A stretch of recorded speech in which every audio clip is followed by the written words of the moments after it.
இப்பொழுது பிரவீன் சார் அவர்கள் வந்து செய்தி கொடுப்பார்கள்.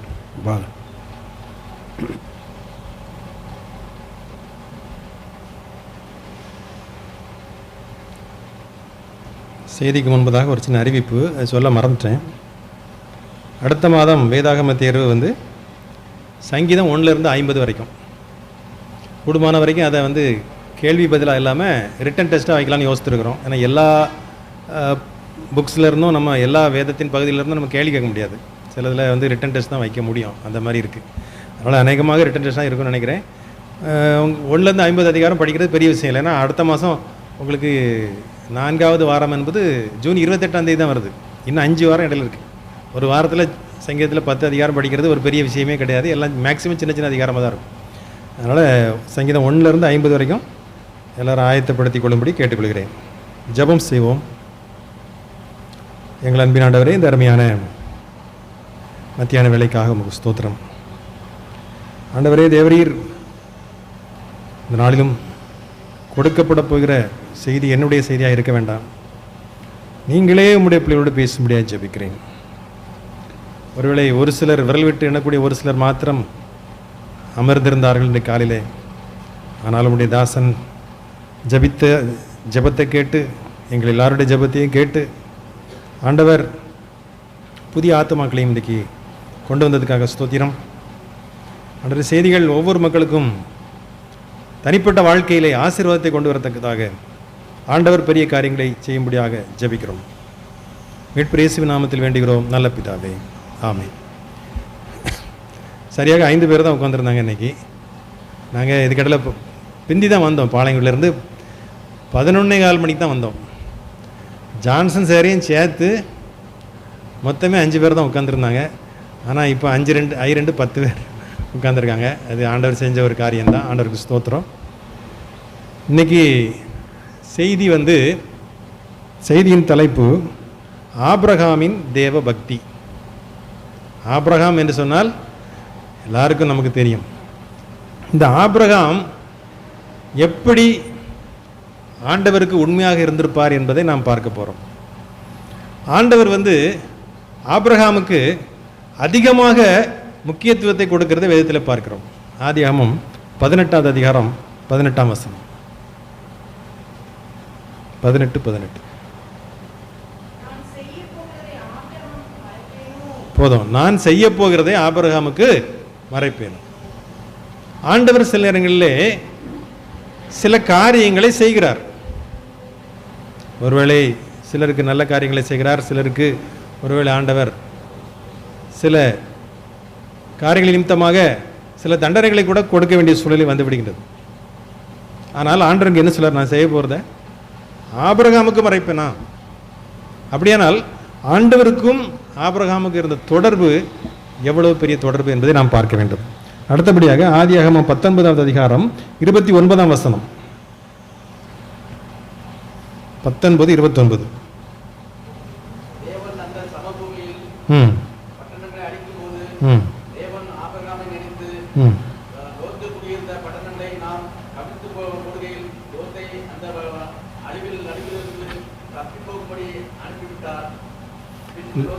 லோத்துவை வந்து ஆண்டவர் காப்பாற்றுறார்.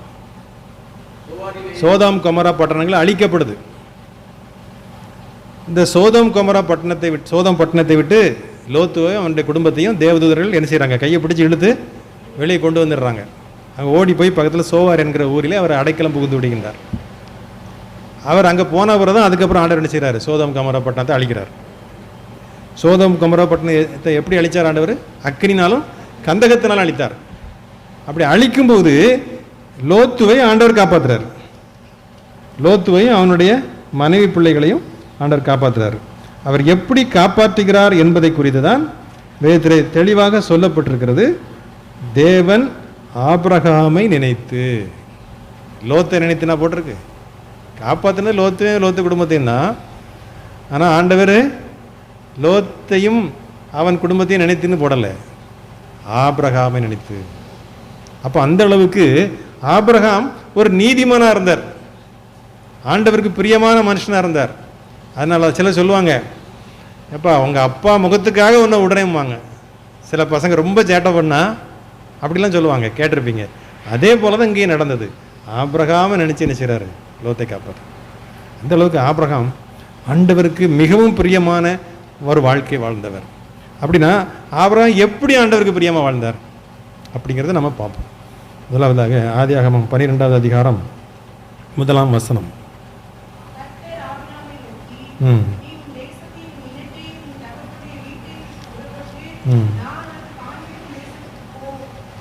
சரி, நான் உனக்கு காண்பிக்கிற தேசத்துக்கு நீ போ ஆண்டவர் சொல்லும்போது என்ன சொல்றாருன்னா, உன் தேசம், உன் இனம், உன் தகப்பனுடைய வீடு. இதையெல்லாம் விடுறதுக்கு யாருக்கும் என்ன செய்யாது, மனசே வராது.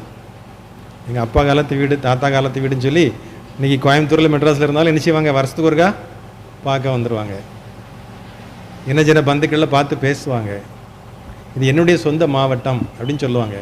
ஆனால் ஆண்டவர் இங்கே என்ன சொல்கிறாரு, சொந்த மாவட்டம்லாம் கிடையாது ஐயா, உன் தேசம், உன் இனஜனம், உன் வீடு எல்லாத்தையும் விட்டு புறப்பட்டு போ என்று சொல்கிறார். 4ஆம் வசனத்தை நான் படிக்கிறேன். அதே அதிகாரத்தில், கர்த்தர் ஆபிரகாமுக்கு சொன்னபடியே அவன் புறப்பட்டு போனான். எப்படி சொன்னாரோ அப்படியே புறப்பட்டு போயிட்டான். அதில் எபிரேயரில் அழகாக எழுதியிருப்பாங்க, அவன் போகிற இடம் என்னதுன்னு அறியாமல் என்ன செஞ்சான், புறப்பட்டு போனான்னு பைபிள் சொல்லுது. அப்போ அந்த அளவுக்கு ஆபிரகாம் என்ன செஞ்சார், ஆண்டவருக்கு நிபந்தனை இல்லாமல் கீழ்ப்படிந்தார். கண்டிஷன் போடலை ஆண்டவருக்கு, எந்த கண்டிஷனும் போடலை. நம்ம சிலர்லாம் ஆண்டவர் சில காரியங்களை செய்ய சொல்லும்போது ஆண்டவர்கிட்ட கண்டிஷன்லாம் போடுவோம். எந்த கண்டிஷனும் இல்லாமல் கீழ்ப்படிந்து அவர் செல்வதை பார்க்கிறோம். அப்போ முதலாவது ஆண்டவருடைய ஆபிரகாமுடைய வாழ்க்கையில் நாம் பார்க்கின்ற ஒரு நல்ல விஷயம் என்னன்னு சொன்னால் கீழ்ப்படிதல். அடுத்தபடியாக ஆதியாகமம் 13வது அதிகாரம் 8ஆம் 9ஆம் வசனங்கள். ம் ம் ம் ம் ம்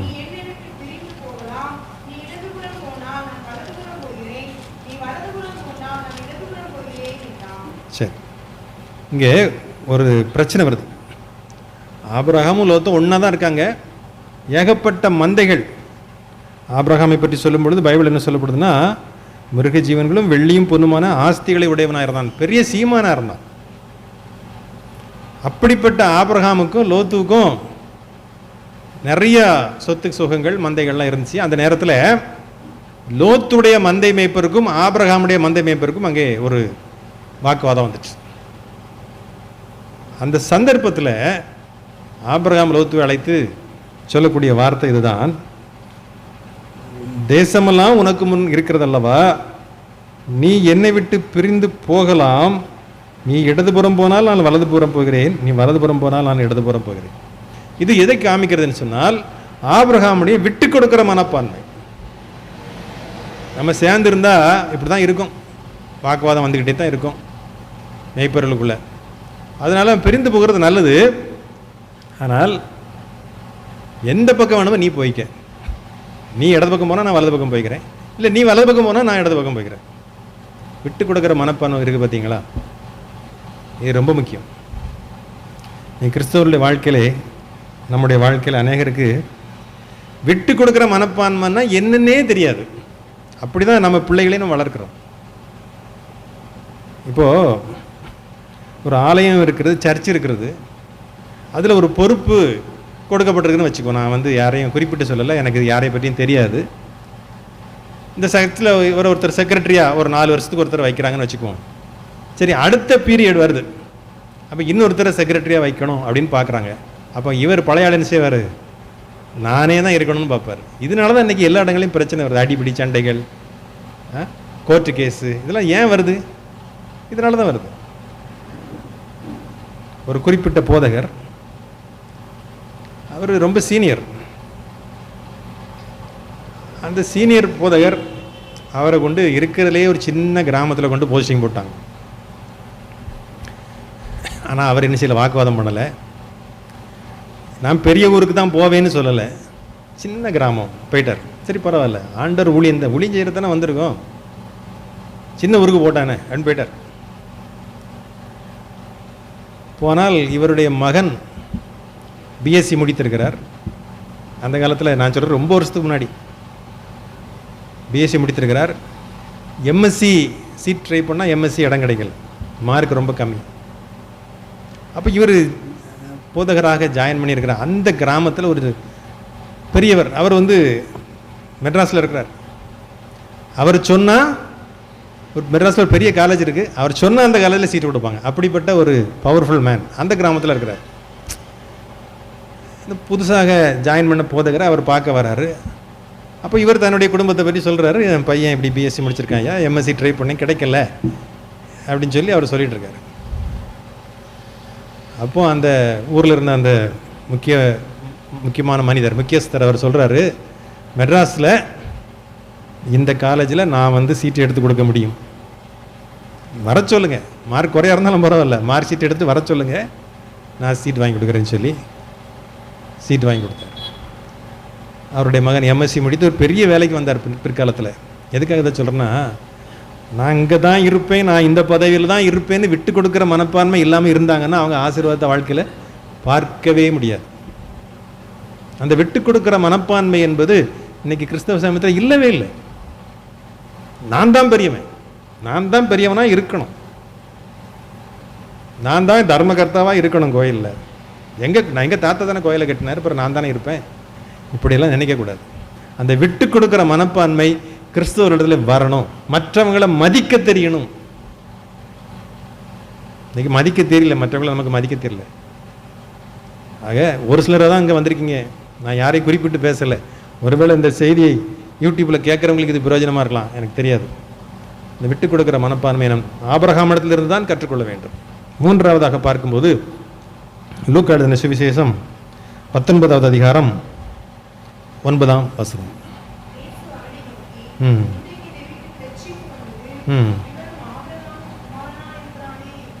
சகேயு பார்த்து ஆண்டவர் இந்த வார்த்தை சொல்றாரு, இந்த வீட்டுக்கு இன்றைக்கு ரட்சிப்பு வந்தது, இவனும் ஆபிரகாமுக்கு குமாரனா இருக்கிறான்னு சொல்றாரு. சகேயு அந்த ஊர் மக்களால் என்ன செஞ்சான்? வெறுக்கப்பட்டவனாக இருந்தான். அவன் ஆயக்காரனுக்கு தலைவன், இங்கிலீஷில் சொல்ல போனால் டாக்ஸ் கலெக்டர், வரி வசூலிப்பவன். நிறைய வட்டம் அநியாயமாக வரி வசூல் பண்ணியிருக்கான் அந்த காலத்தில். அப்போ ஆண்டவர்கிட்ட சொல்கிறான், தன் வீட்டுக்கு இயேசு கிறிஸ்து வந்தபோது சொல்கிறான், யார் யார்ட்டெலாம் அநியாயமாக வாங்கணும் அவன்கிட்டலாம் நாலத்தனையாக திரும்பி கொடுக்குறேன்னு சொல்கிறான். இதை வச்சு ஒரு பாட்டு கூட பழைய காலத்தில் உண்டு, நாலத்தனையாய் திருப்பி தரேன் அப்படின்னு பாட்டு. அது சாரல் நவரேஜ் யாரோ பாடியிருக்காங்க, இல்லை வயலட் வாரன் படிப்பாங்கன்னு நினைக்கிறேன். பழைய காலத்தில் பாட்டுகள்லாம் அப்படி தான், பைபிளோட சின்ன சம்பவம் இருந்தாலும் அதையும் வச்சு பாட்டு எழுதியிருப்பாங்க. இந்த காலத்தில் அப்படி எழுதுறதில்லை, பாட்டெலாம் இப்போ டான்ஸ் ஆடுற மாதிரி எழுதுறாங்க. சரி, அப்போது இவனும் ஆபிரகாமுக்கு குமாரனாக இருக்கிறான்னு ஏன் சொல்லணும்? அந்த இடத்துல இந்த வீட்டுக்கு ரட்சிப்பு வந்தேன்னு சொல்லிட்டாரு, அதோட விட்டுட்டு போக முடியாது. இவன் ஆபிரகாமுக்கு குமாரனாக இருக்கிறான்னு ஏன் சொன்னார் ஆண்டவர்? சொன்னால் ஆபிரகாம் என்னன்னா பொருளாசை இல்லாதவராக வாழ்ந்தார், அதான் முக்கியம். ஒருவேளை ஆதியாகமம் 13ஆம் அதிகாரம் 2ஆம் வசனத்தில் பார்த்தோம், ஆபிரகாம் வெள்ளியும் பொண்ணும் எல்லாம் உடைய சீமானாயிருந்தான்னு பார்க்குறோம்.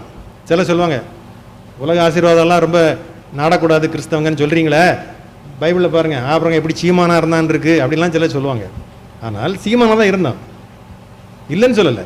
ஆனால் ஆபிரகாமுடைய நோக்கமெல்லாம் ஆண்டவர் மேலே இருந்துச்சு. அவன் பொருளாசைக்காரனாக இருக்கலை, அவன்கிட்ட பொருளாசை கிடையாது. பொருளாசையை வெறுத்த ஒரு மனிதனாக தான் ஆபிரகாம் இந்த உலகத்தில் வாழ்ந்தார். அதற்கு வேதத்தில் ஒரு சான்று இருக்கிறது. ஆதியாகமம் 14வது அதிகாரம் 21ஆம் வசனம் 21ஆம் வசனம் முதல் 23 வரை. 14 verses 21 to 23.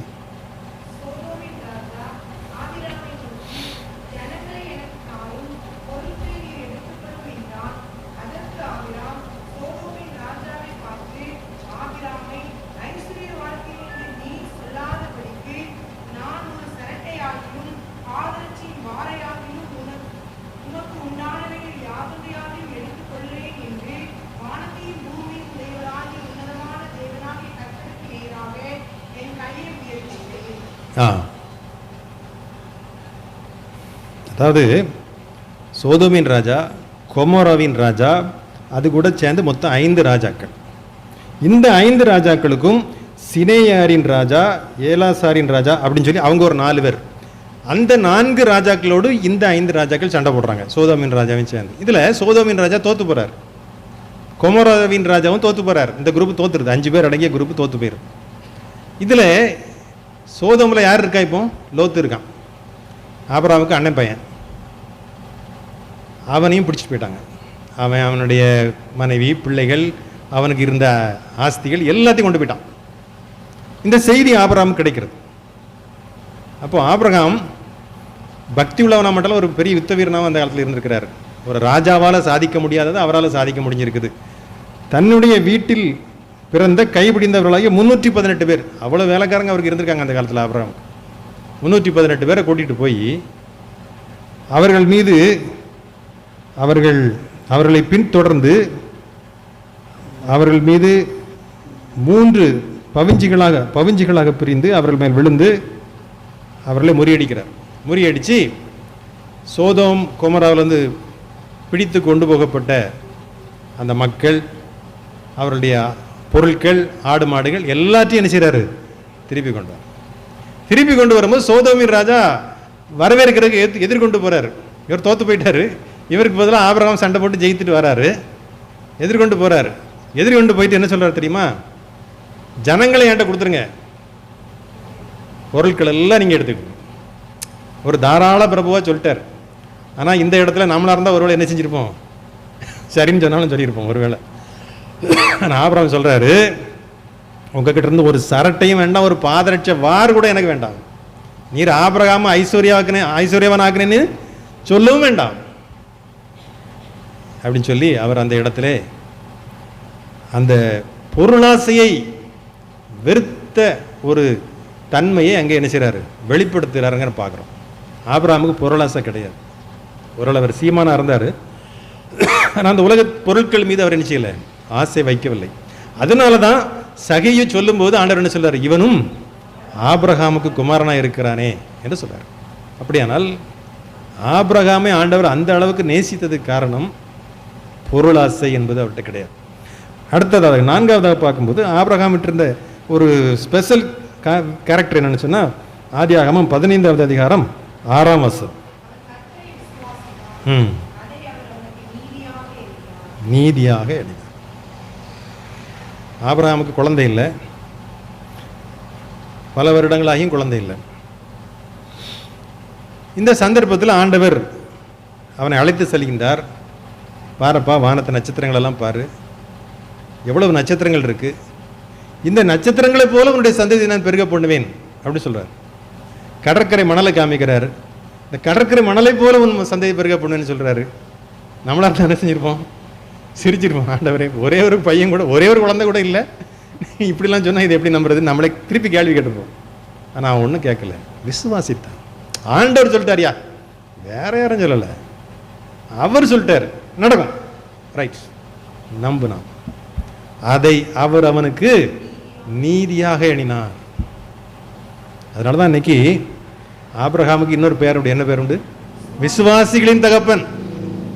அப்படிப்பட்ட ஒரு பெயரை ஆண்டவர் அவருக்கு கொடுத்தார். அடுத்தபடியாக பார்க்கும்போது எபிரேயர் 13வது அதிகாரம் 2ஆம் வசனம்.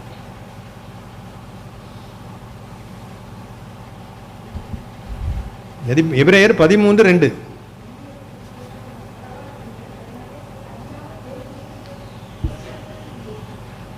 அந்நியரை உபசரிக்க மறவாதிருங்கள், இதனால் அறியாமல் சிலர் தேவதூதர்களையும் தரிசித்தது உண்டு. இது இந்த வசனம் யாரை பற்றி எழுதியிருக்குன்னு நிறைய பேருக்கு தெரியாது. அந்நியரை நீங்கள் உபசரிக்க மறவாதிருங்கள், அதனாலே சிலர் அறியாமல், தங்களுக்கு தெரியாமலே தேவதூதர்களையும் கூட என்ன செஞ்சுட்டாங்க? உபசரிச்சுட்டாங்கன்னு சொல்கிறது யார்? ஆபிரகாம் பற்றி தான் எபிரேயரில் எழுதியிருக்கிறது. ஏனென்றால் ஆதியாகமம் 18வது அதிகாரம் 2ஆம் 3ஆம் வசனம் படிங்க.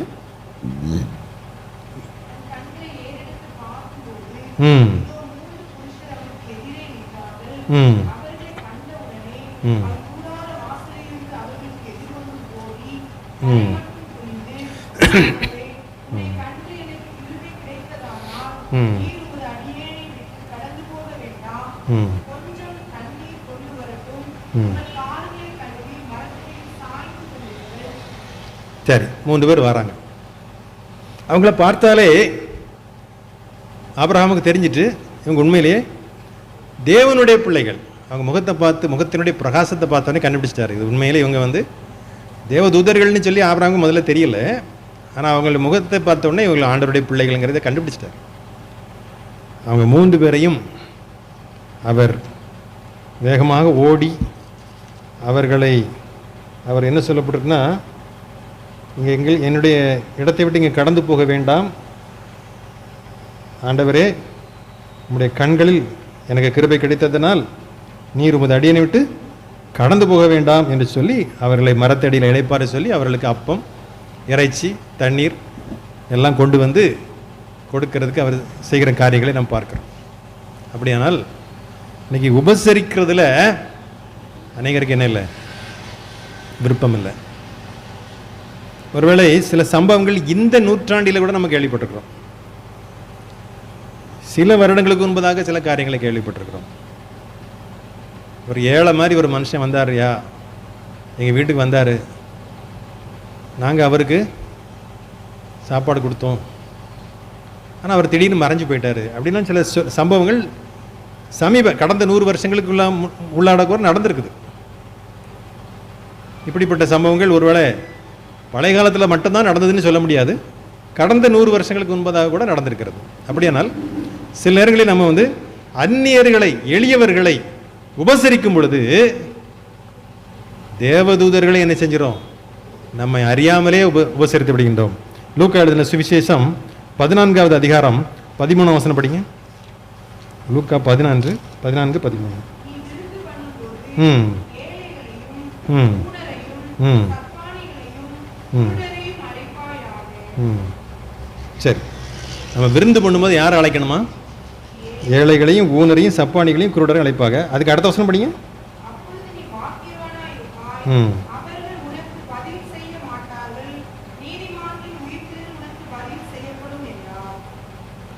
ஏழைகள், ஊனர்கள், நடக்க முடியாதவங்க, கண்ணு தெரியாதவங்க, ஊனர், சப்பானிகள், குருடர், இவர்களை அழைப்பாயாக. இவங்களுக்கு நம்ம விருந்து கொடுக்கும்போது என்ன செய்ய மாட்டாங்கன்னா, இவங்க நமக்கு திரும்பி செய்ய மாட்டாங்க. சரிதானா? நல்ல பணக்காரங்க, நம்ம குடும்பத்தில் வசதியானவங்க அல்லது நடுத்தரமான வசதி உள்ளவங்களாம் கூப்பிட்டு விருந்து வச்சோன்னு வைங்க, நம்ம வீட்டு கல்யாணத்துக்கு நம்ம விருந்து வச்சோம்னா அதே மாதிரி அவங்க வீட்டு கல்யாணத்துக்கு போகும்போது நமக்கு விருந்து வச்சு முடிச்சிருவாங்க, கதை முடிஞ்சு. ஆனால் இந்த ஏழைகளுக்கு நம்ம உதவி செய்யும்போது அவங்க நமக்கு திருப்பி தரவே மாட்டாங்க. ஆனால் இதற்கு பலன் எப்போ கிடைக்குமா? நீதிமான்களின் உயிர்த்தெழுதலில் பதில் செய்யப்படும். இதுதான் உபசரிப்பு. இந்த உபசரிப்பு என்பது ஆபிரகாமுடைய வாழ்க்கையிலே காணப்பட்டது. அடுத்தபடியாக ஆபிரகாமின் இடத்திலே காணப்பட்ட நல்ல பண்பு என்ன அப்படின்னு பார்த்தா, ஆதியாகமம் 18வது அதிகாரம் 19வது வசனம். ஆதியாகமம் 18:19. ம் ம் ம் ம்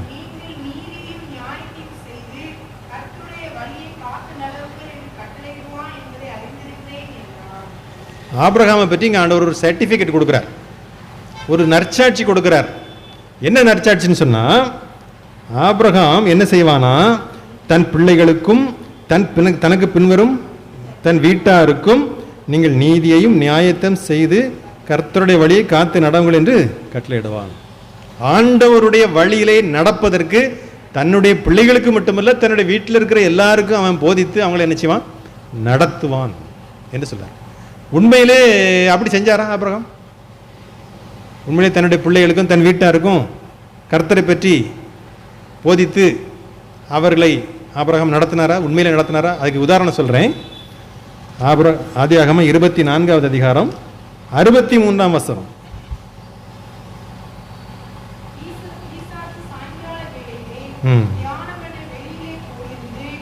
போதும்.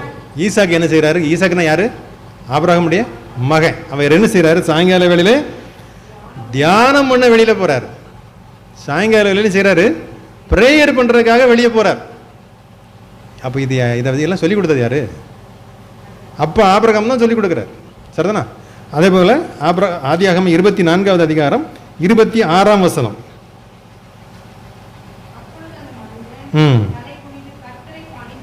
போதும். அந்த மனிதன்னா யாருன்னா ஆபிரகாமுடைய வேலைக்காரன். அதாவது ஈசாக்குக்காக ரெபெக்காளை அழைத்து வருவதற்காக அவர் போகிறார். போகும்போது ஆண்டவர்கிட்ட அந்த எலியேசராக தான் இருக்கும், அந்த பேர் குறிப்பிடப்படவில்லை இந்த இடத்துல. ஆபிரகாமுடைய வேலைக்காரன் போகிற வழியில் ஜெபம் பண்ணுறாரு, ஆண்டவரே நீங்கள் எனக்கு ஒரு அடையாளத்தை காண்பிக்கணும், நான் எனக்கு தண்ணீர் வேண்டும் என்று கேட்கும்போது நீங்கள் குடிங்க, ஒட்டகங்களுக்கும் நான் என்ன செய்வேன் வார்ப்பேன் என்று எந்த பெண் சொல்கின்றாலோ அவள் தான் என்னுடைய எஜமானுடைய குமாரனுக்கு மனைவியாக இருக்க வேண்டும் என்று சொல்லி ஆண்டவர்கிட்ட ஒரு அடையாளத்தை கேட்கிறார். அதன்படியே ரெபெக்காள் என்ன செய்கிறார். அப்போ ஒரு மனசில் உறுதிப்படுத்தி கொண்டார், இந்த ரெபெக்கா தான் ஈசாக்கு ஆண்டவர் தெரிந்து கொண்ட மனைவி என்பதை அவர் புரிந்து கொண்டார்.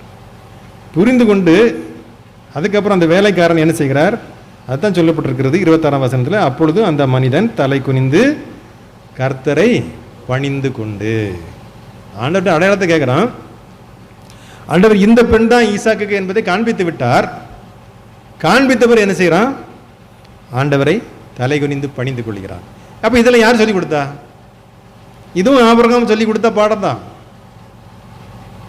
ஆகையினால தன்னுடைய பிள்ளைகளுக்கு மட்டுமல்ல, தன்னுடைய வீட்டார் அனைவருக்குமே ஆபிரகாம் எப்படி கர்த்தரை நோக்கி ஜெபிக்க வேண்டும், எப்படி ஆண்டவருக்கு பிரியமாய் வாழ வேண்டும் என்பதை கற்றுக் கொடுத்தவர். சும்மா இல்லை, பெரிய சீமானாக இருந்தார், எவ்வளோ வேலைகள் இருந்திருக்கும்ல. அவர் கைக்குள்ளே 318 வாலிபர்கள் இருந்திருக்காங்க, அவங்கள கூட்டிகிட்டு யுத்தத்துக்கு போயிருக்காருன்னா அந்த 318 பேர் மட்டுமா இருந்திருப்பாங்க, அதுபோக இன்னும் எத்தனை வேலைக்காரர்கள் இருந்திருப்பாங்க, அவங்கள மேனேஜ் பண்ணுறதே பெரிய வேலை அவருக்கு. அதனால் அதையும் மீறி தன்னுடைய பிள்ளைகளுக்கு, வீட்டில் இருந்தவங்களுக்கு எல்லாரும் கர்த்தரை பற்றி, கர்த்தரை பணிந்து கொள்ள வேண்டும், கர்த்தரை தேட வேண்டும் என்று சொல்லி கொடுத்துருக்கிறார்ல. அது எவ்வளோ பெரிய விஷயம் பாருங்கள். நம்ம நீங்கள் சொல்லிக் கொடுக்கோமா? ஆபிரகாம் மாதிரி நிறைய வேலை நமக்கு இருக்கா? இல்லை, அவர் அளவுக்கு நமக்கு வேலை இல்லை, குறைவு தான். ஆனால் நம்முடைய பிள்ளைகளுக்கு மட்டுமல்ல, நம்முடைய சொந்தக்காரர்களுக்கு, இனச்சின பந்துக்களுக்கு ஆண்டவரை பற்றி சொல்ல வேண்டும், ஆண்டவருக்கு நேராக அவர்களை வழிநடத்த வேண்டும். அதனால தான் ஆண்டவர் ஆபிரகாமை அவ்வளோ நேசித்திருக்கிறார். சும்மா இல்லை, ஆபிரகாமை நேசித்தவர் ஆபிரகாமை நேசித்த அளவுக்கு நம்மையும் நேசிக்கணும்ல.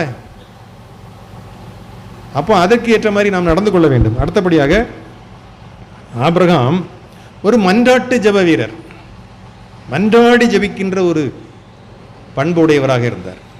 அதே ஆதியாகமம் 18வது அதிகாரத்திலே 26ஆம் வசனத்திலிருந்து 32ஆம் வசனம் வரைக்கும் நீங்கள் வாசிக்க வேண்டாம், அதில் நானே சொல்லிடுறேன். அதாவது ஆண்டவர் ஆபிரகாம்கிட்ட சொல்கிறாரு, நான் சோதோமையும் கொமோராவையும் அழிக்க போகிறேன், அந்த ஜனங்களுடைய பாவம் அந்த அளவுக்கு வானபரியந்து எட்டி விட்டதுன்னு சொல்கிறார். அப்போது இவருக்கு என்ன கவலை ஆபிரகாமுக்கு? சோதோமில் யார் இருக்கா? அண்ணன் பையன் இருக்கான் லோத்து, அவனுடைய மனைவி, அவனுடைய 2 பிள்ளைகள், 4 பேர் இருக்காங்க. இவங்க எல்லாரும் செத்து போயிடுறவங்களா? சோதோம் அழிஞ்சு போச்சுன்னா. அதுக்காக தான் ஆண்டவருடைய சமூகத்திலே போராடி ஜெபிக்கிறார். ஒரு தடவை ஜெபிக்கலை, எத்தனை தடவை ஜெபித்தார் தெரியுமா? 6 தடவை ஜெபிக்கிறார். 6 தடவை. முதலாவது கேட்குறார், ஆண்டவரே 50 நீதிமான்கள் காணப்பட்டாலோ அழிச்சிருவீங்களா? இல்லை, நான் 50 நீதிமான்கள் இருந்தால் அழிக்க மாட்டேன்னு சொல்கிறார். திரும்ப கேட்குறார் 45, அப்புறம் 40, அப்புறம் 30, 20, 10, 6 தடவை கேட்குறாரு. இப்போ எந்த அளவுக்கு ஆண்டவர்கிட்ட கெஞ்சிருப்பார் பாருங்க. காலை பிடிச்சி கெஞ்சாத குறையா கெஞ்சினார். ஆண்டவர் கடைசியாக ஒரு வார்த்தை சொன்னார், 10 நீதிமான்கள் இருந்தால் கூட அழிக்க மாட்டேன். அங்கே உண்மையில் அர்த்தம் என்ன? சோதோமில் 10 நீதிமான்கள் கூட கிடையாது. அவ்வளோ மோசமான பட்டணமாக அது இருந்திருக்கிறது.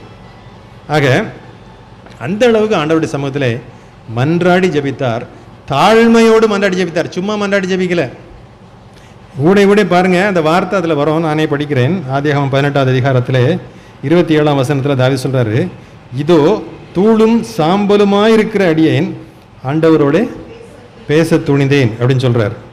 அதுக்கப்புறமா பார்க்கும்போது திரும்பவுமாக 32ஆம் வசனத்தில் சொல்கிறாரு, அப்பொழுது அவன் ஆண்டவருக்கு கோபம் வராதிருப்பதாக நான் இன்னும் ஒரு விஷயம் மாத்திரம் பேசுகிறேன். ஆண்டவர்கிட்ட ரெக்வெஸ்ட் பண்ணி தான் ஜெபம் பண்ணுறாரு. ஏன்னா திரும்ப திரும்ப நம்ம ஒரு ஆள்கிட்ட போய் கேட்க முடியுமா? ஒருத்தர் ஒரு பொருள் எனக்கு கடைக்கு வாங்க போகிறீங்க, 1000 ரூபா சொல்கிறாரு, அதை 6 தடவை நீங்கள் குறைச்சி கேட்க முடியுமா? கோபம் வந்துடும்ல. ஆனால் ஆண்டவர் எவ்வளோ பெரியவர், அவர்கிட்ட நம்ம அப்படி ரொம்பலாம் பேசக்கூடாது. அதனால் தாழ்மையோடு கேட்குறாரு, என்ன ஆண்டவருக்கு கோபம் வராதிருப்பதாக, தூளும் சாம்பலுமான அடியேன் பேச துணிந்தேன் என்றெல்லாம் வார்த்தைகளை உபயோகித்து தன்னை தாழ்த்தி மன்றாடி ஜெபிக்கிறார். அப்போ ஒரு தாழ்மையின் மன்றாட்டு ஜெபம் என்பது ஆபிரகாமுடைய வாழ்க்கையிலே காணப்படும்.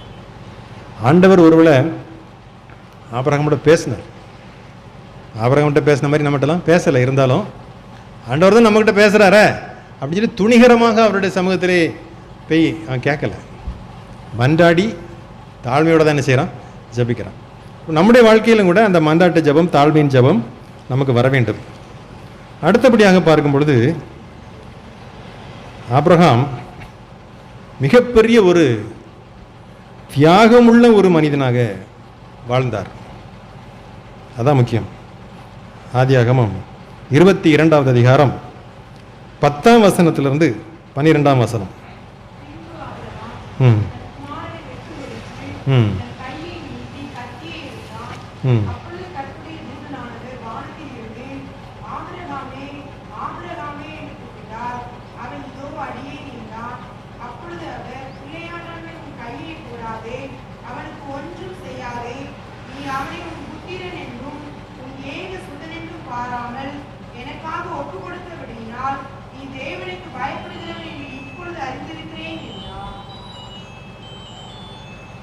இந்த இடத்துல ஆபிரகாம் மோரியா தேசத்திலே, மோரியா தேசத்தில் இருக்கிற ஒரு மலையிலே தன் மகன் ஈசாக்கை பலியிடுறதுக்காக என்ன செய்கிறார், கொண்டு போகிறார். ஈசாக்கை பலியிட கொண்டு போகும் பொழுது தன்னுடைய வேலைக்காரர்களையும் அவர் அங்கே 2 வேலைக்காரர்களையும் கூட அழைத்து செல்கின்றார். அப்போது வேலைக்காரர்களை அழைத்து செல்லும் பொழுது அங்கே ஆபிரகாம கையிலே நெருப்பு இருந்தது, ஒரு கத்தி உரையில் வச்சிருக்கிறாரு, எல்லாம் இருக்குது, ஆனால் ஆட்டுக்குட்டி இல்லை. ஈசா கேட்குறான், அப்போ எல்லாம் இருக்குது, கத்தி இருக்குது, நெருப்புலாம் இருக்குது, ஆட்டுக்குட்டி எங்கே? ஆனால் கொஞ்சம் விவரமான ஆள் தான் ஈசாக்கு. நம்ம நான் நினச்சிருப்போம், சும்மா போவோம், ஆட்டுக்குட்டி எங்கேயாவது நிற்குமா இருக்கும், நம்ம அப்பா அங்கே பிடிச்சி கொண்டு அதை பலியிட்டுருவார், நம்ம மனசுக்குள்ளேயே ஒரு மனக்கோட்டை கட்டிட்டு போவோம். ஆனால் அவன் கேள்வி கேட்குறான் பாருங்க, அந்த கேள்வி ஞானம் அது இன்னைக்கு நம்ம நிறைய பேர்ட்ட இல்லை. ஈசா கேட்குறான், ஆட்டுக்குட்டி எங்கேன்னு கேட்குறான், அறிவு உள்ளவன் தான் அவன். ஆனால் சொல்கிறாரு, ஆண்டவர் பார்த்துக்குவாருப்பா, கூட்டிகிட்டு போகிறார். உண்மையில் சொல்கிறேன், இன்னைக்கு கிறிஸ்தவர்களாகிய நாம் நம்முடைய வாழ்க்கையில் இந்த ஆபிரகாம் மாதிரி தியாகம் யாரும் செய்ய முடியாது, செஞ்சதும் இல்லை, செய்யவும் முடியாது. சரிதானா? ஒரே மகன் 100 வயசில் 100வது வயசில் பிறந்திருக்கு, அவனை பலி செலுத்த சொல்கிறார் ஆண்டவர்.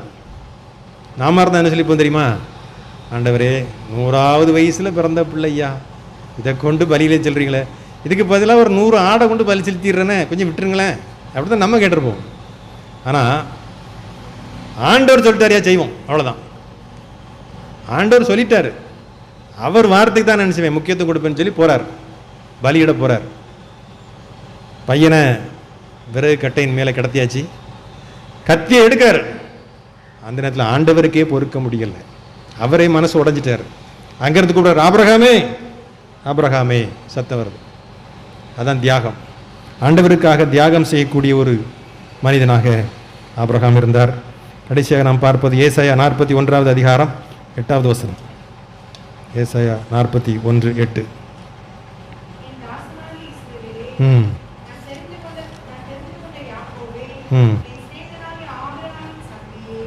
போதும். என் சிநேகிதனாகிய ஆபிரகாமின் சந்ததியே. ஆபிரகாம் என்ன சொல்றார் ஆண்டவர்? என் சிநேகிதன்.